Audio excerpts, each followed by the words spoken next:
Welcome to the Coded Switch podcast, a deep discussion about the experience of intersectionality and vulnerability as it relates to wellness. Hosted by Dr. Gelane Gemechisa and Toltu the psychologist.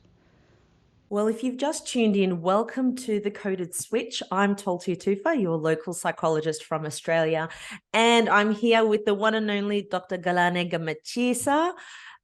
Welcome. Thank Dr. you. G. Thank you. Yes, I'm so excited to finally be doing this. I want to say it's been a long time coming because it feels like that in my mind, but this actually got off the ground really quickly, relatively probably to other people who, put podcasts together. Maybe not. I might be assuming, but this is super exciting to have this space and to be sharing it with you. I'm so excited that the stars aligned for us both to be able to do this. I think a lot of people are thinking that. I think there's so many women in particular, I mean, men too, but people who have all these different versions or their different hyphenated identities, I like to call them, where just searching for someone that sounds like you, that looks like you, that has that experience of you. And I do listen to people and I often think, really like what they're saying, but I wish they also spoke about this. And so I'm hoping. That's right. Yeah. I think that we can fill that gap just with the breadth of our life experiences, and the fact that we have staked our claim in our fields respectively, and have that knowledge coming to this as well. You as a psychologist, myself as a physician in the United States. I don't know if I mentioned that, near Washington, D.C. So we're doing an intercontinental podcast. 100%. And I'm based in Melbourne in Australia. And so what time is it? There's like 16-hour time difference, but thanks to technology, we can do this. That's right. It's we're making it happen now. I mean, thank goodness, right? In this day and age, to be able to do something like this, in times probably even 20 years ago, obviously before the advent of high-speed internet and you name it, everything, this would be just like sort of like a long lost thought probably. But anyway, so yeah, let's sort of dive into, if you don't mind, I'd like you to sort of give us a background of your story and to becoming a psychologist and growing up in Australia, and I'll do the same. But yeah, let's hear from you. Yeah, I think for myself, there's not a lot of people I hear who have a similar background to me. I was born and raised in Australia. I have parents from dual heritage. I'm the first psychologist in my family. I think I'm the first healthcare professional as well. Wow. My sister was a practicing pharmacist for quite some time. Okay, so there's two of us. Yeah. I think I still, what? I can't even remember who was first, whether it was her or I, but I think there's so many conversations I've been having. I'm just looking for a space where I can share with people some of the experiences I have. There's so many times where I want to share with, our community. I want to share with the outside world, this is what's happening for you. And I can give you a really quick example. I was doing therapy with this one particular woman, and she said to me, I want to come see you as a psychologist because my previous therapist, I told her about my dysfunctional mother and we lived together in a house. And the therapist said, I think it's time to set boundaries. You need to move out of home.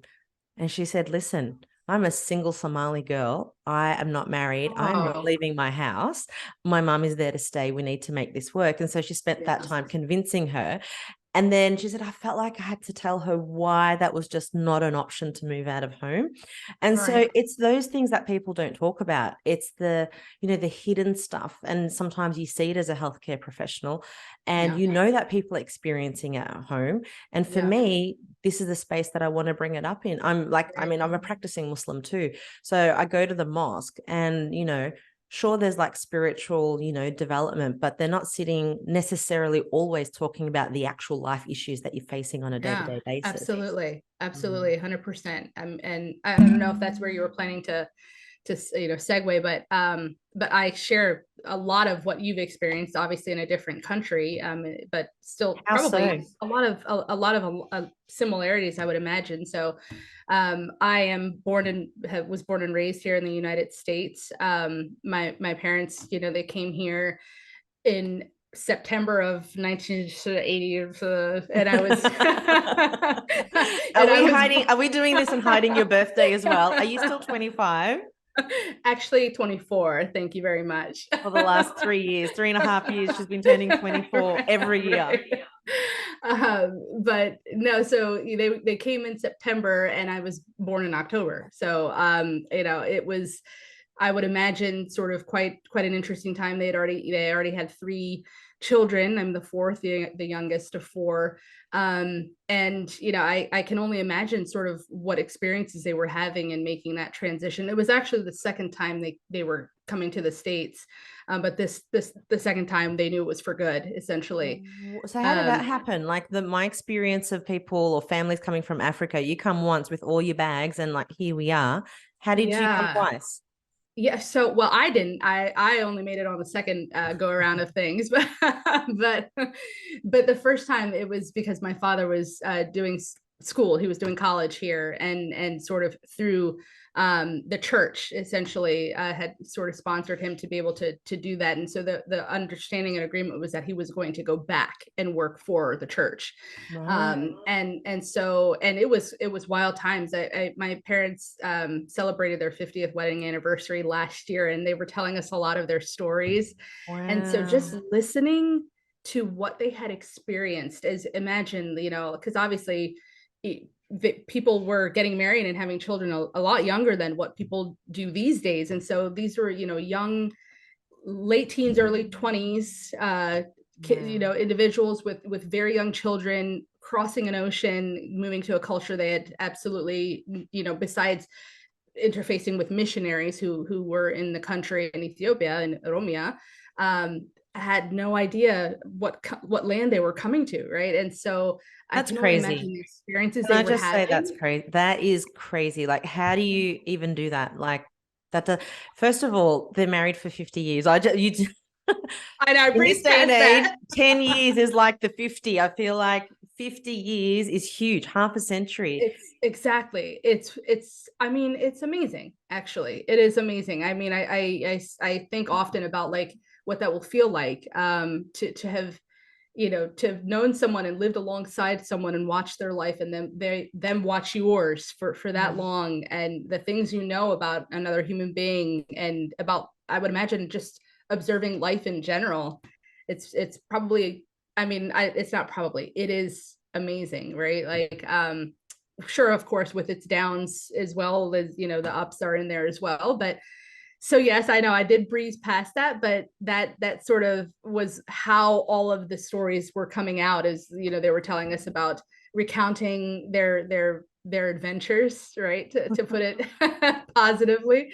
But what was happening at the time, when they were getting ready to go back, was essentially the collapse of the imperial government and transitioning into the communist sort of regime. And so, things were really bad, right? And because of this understanding that especially on my father's part, that he was going to go back and work for the church, they went back essentially into the crucible, right? Like leaving the comfort and safety of the United States and going back into essentially communist Ethiopia.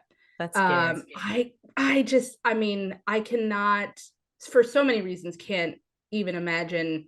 And of course, there's some sort of like questioning there too. Like, was that the right thing to do with 2 young children? Who am I to judge, right? Like, there are a lot of things at play there.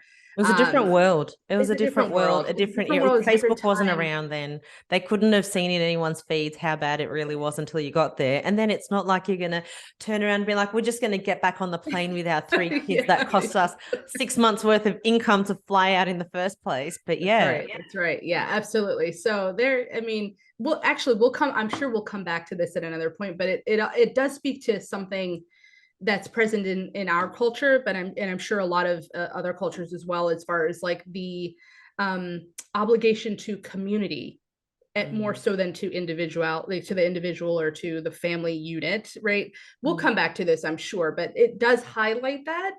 Why don't we come back to it now? I'm like, is the purpose of this podcast a community affair for you? I mean, this is literally community, right? So what is it that made? Well, I guess I'm curious to know on your end, like, what was it? You live a very busy lifestyle. You've got a family. You're working as a physician. You're, a very powerful woman in so many ways. and busy too. Why make the time for this podcast? And what are you hoping that, listeners listening right now to us will get out of this? This is the podcast that I want to listen to, that I wanted to be able to, right, to see somebody and hear someone who looks like me, who's had this same or similar life experiences that are very nuanced, right? They're very nuanced, that end up shaping sort of your view of the world and where you fit into it. And obviously that view then informs, I mean, my God, your thought processes, which become your belief systems, and you name it. So I know that's like a very high, like bird's eye view answer, but it truly is like, it's the voice that I wish was like present, the voice that I wish was present and available to hear while I was growing up, especially as a young person, an adolescent, even younger than that, in childhood, just to hear about this experience and everything it entails. There's a lot of the minority experience, I feel like, comes with it instills a lot of self-doubt into an individual, right? And so I think, I certainly have internalized that. I certainly have. And I know that we'll go into this a lot more as far as like how that's impacted my personal life and professional life. That self-doubt. And it's a self-doubt about all the different identities that you're harnessing at the same time. What were some of yours? Yeah, sorry, I was just about to take a sip. Well, while you have that sip, let me talk, because I love talking. But I guess, there's, you talk about that self-doubt, and that self-doubt usually I feel like comes from a disconnect, and that disconnect, is from harnessing all those different identities that you're trying to harness or straddle, or whatever you want to say. Like, you want to try and get them all up and balanced as well. And, sometimes part of that is ignoring yourself or doubting yourself, or, because you're the common denominator with all of these different parts. I've just got a notification. Do you need a last minute gift? Right. No, I don't need that. Right. Not my kids. They're spoiled. They don't need any more gifts. They're done. We're done. Tell me about it. Right. Disconnect. Yeah. So I mean, the coded switch, like the name in and of itself, I feel like you should talk to that, because you came up with it. So did I feel like we came with, there's a tail in my screen. That's my cat. What's your cat called? Dido. It's Dido. I should say it correctly. I'm Americanizing the name. It's Dido, because and my husband's the one who named him, because when he was a kitten, he was just so rambunctious and onerous, and like, he would like hiss at us all the time, this tiny little black cat, right? But I mean, just he was trying to make himself bigger in an environment that was scary, right? Like, and so he resisted almost everything. So that's why he's called Dido. Oh my God, I get it now. Namadida.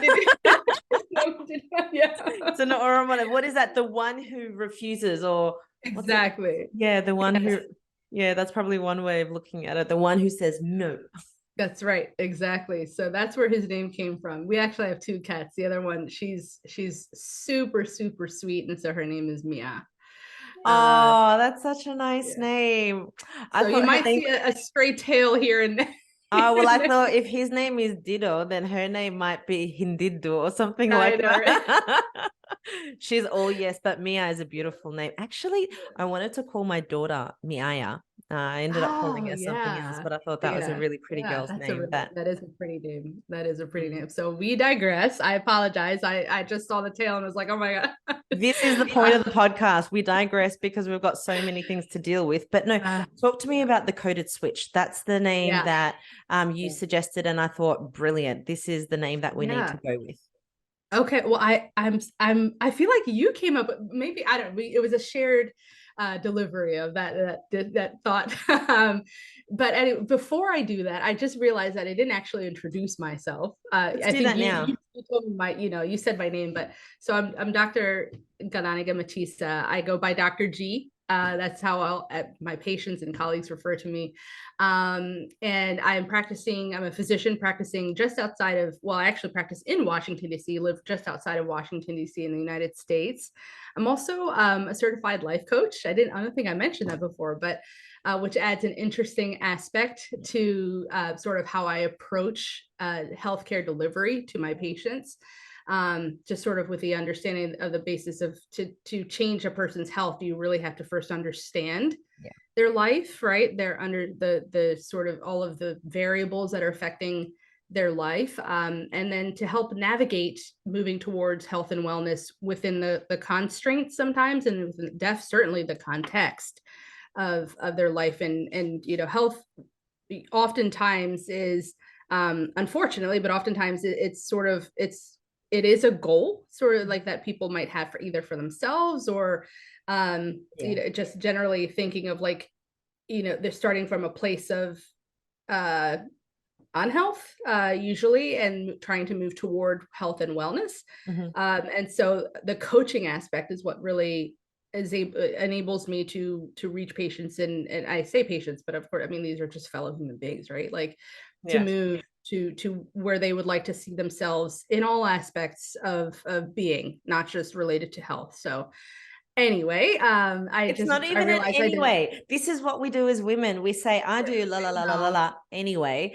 It doesn't negate it at all. So that coaching, I think, is something we share in common. I do a lot of coaching with medical professionals and nurses. Doctors and nurses are the big ones, but like paramedics and like other healthcare professionals as well. So I feel like they're an ignored kind of, the assumption is because they provide or offer, well-being and health, that they're all fine on their own. And that's not always necessarily the case. Yeah. And I know that we have a topic to go into about the coded switch, but I mean, it's sort of the culture of the field, right? As well as it's not welcome to show signs of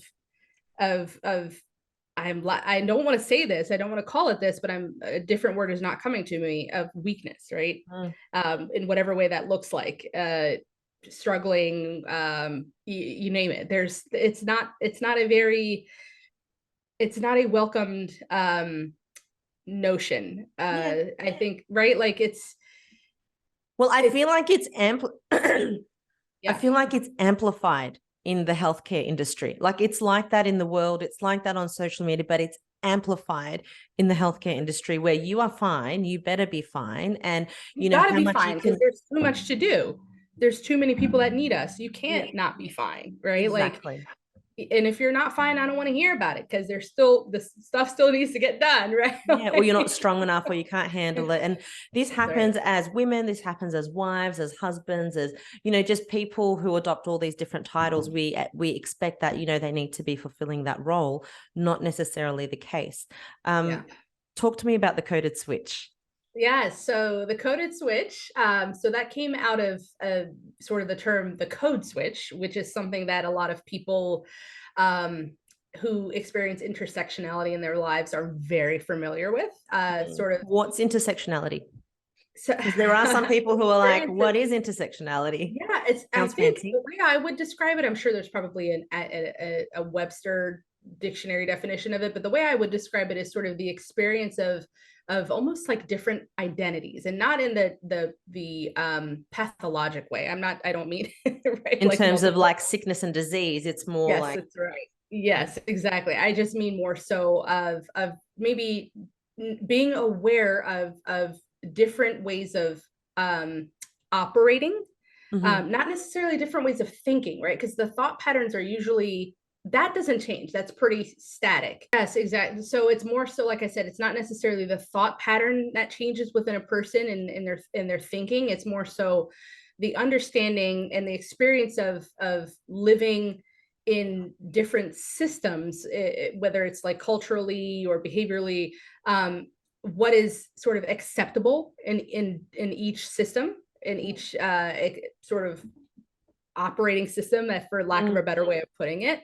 And then the code switching, that just means sort of like understanding that you have to sort of change your either like the dialect or speaking or actual maybe mannerisms or behaviors to be able to cause the least amount of static friction in the current system that you're operating in.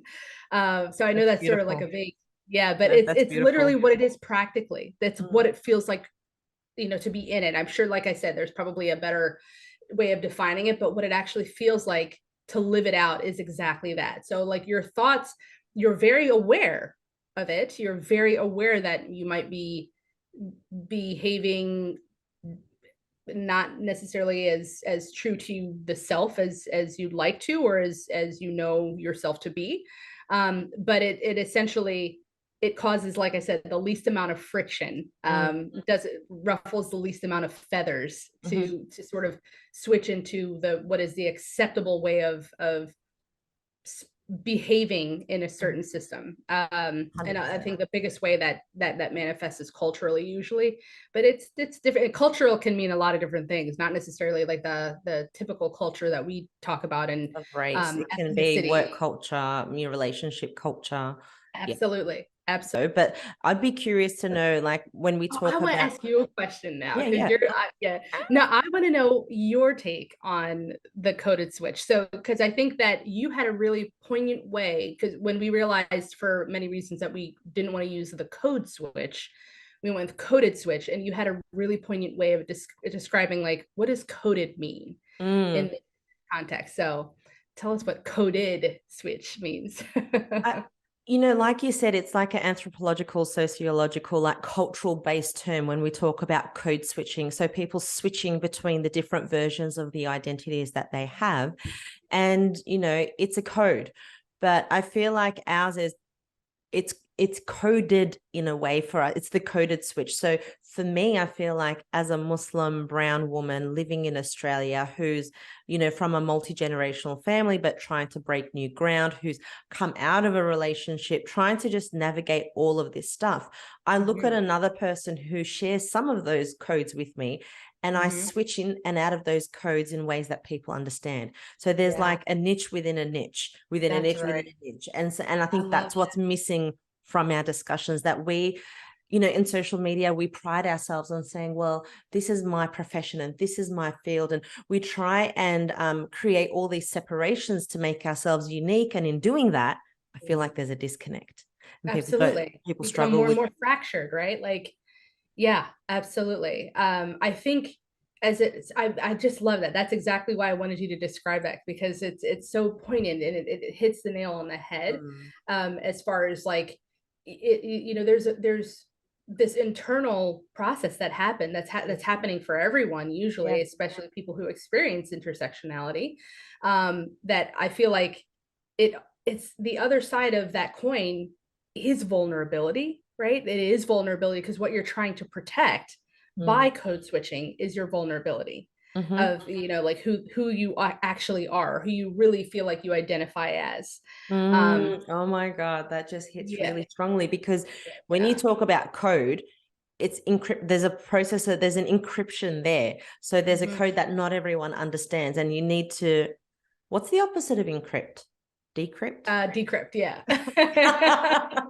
I'm like, descript, no.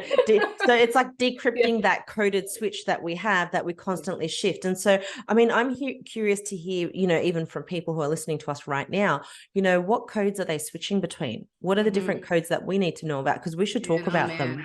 We should talk about them. There's like no end, I feel like, especially the more and more layered. And I mean, it's not, people in general are layered, right? Like you have in a person's life, as you move through, childhood, adolescence, young adulthood, you become a different person, right? Like we are always evolving. And the shell of the previous version is still there, right? So we become like this disconnected. We act right? Like it's not part of us. Exactly. But that's what ends up happening, is that, as we're sort of changing and understanding, like, what's acceptable, what's not acceptable, how should I be, we sort of fracture off those other parts of ourselves. But the thing is like the only way to be is as a whole, whether it is, on a timeline, on a spectrum of a person's life, in the moment, as far as like in a given time period, or a Venn diagram, right, exactly, to experience all things that make you whole. That's the only way to have even a stab in the dark at wellness and well-being, right, and everything that entails. So I think we're out of time for this first episode, but What? The time just flies, literally. I was getting comfortable to start talking. I'm like, what? 20, 30 minutes, 15 minutes? Like, this is all right. So I think we're going to need to wrap up for this this episode. But I mean, clearly there's way more to discuss that. I mean, we didn't even, it's not even the tip of the iceberg. It's is like, I don't know, what other small. Are you serious? I didn't even notice the time. I was so busy talking. Yeah. Absolutely. Yeah, 15, 20 minutes, half an hour. Like, where does that time go past?